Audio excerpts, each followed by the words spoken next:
I tell the officer that I need a pair of gloves so that I can assess the inmate, and I say, you can just send the gloves back by one of the 4 inmates that wanted to talk to me. I purposely wanted her to send those gloves back by the inmate so that I can ask them, what happened, what officers did this or whatever.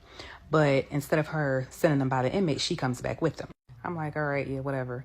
But one of the many things that I do know how to do from working in so many different areas of the prison and just outside of prison is I know how to stack. Now, for those who don't know what stacking is basically throwing up gang signs and basically using sign language to communicate with each other. I knew from past incidents that this inmate was gang affiliated, and he was beat up so bad that he could not even talk. Like the inside of his mouth, like his cheek, was like hamburger meat. Me and the inmate are stacking. He's telling me every officer that was involved. It was 6 officers total, 5 male officers, 1 female officer.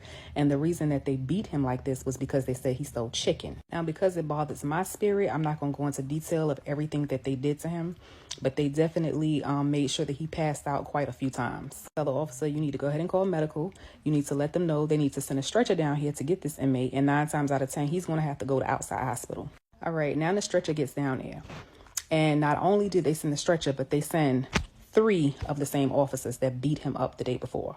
So they put him on a stretcher, and before they can get him out of the dorm, I made them stop. I put the gloves on, and I searched the inmate thoroughly. Now, I purposely made them stop in a certain area. Now, where I made them stop at is cameras right there. The officers don't know that it's cameras right there, but I know that it's cameras right there. So I'm just doing it on camera so that I can prove that, hey, this inmate had nothing on him. We get him up there to medical, and they're just like, oh, Miss Hernandez, why are you here? Or you can go, we got him, da-da-da-da-da. I'm like, nah, because at the end of the day, I'm an officer first, so I'm going to stand with this inmate. They're trying everything in their power to get me to leave out of there, and I'm not leaving out of there.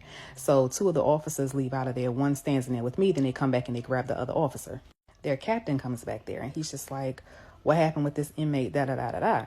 So here go the officers. They're like, oh, he was high off K2 and he passed out. I smirked.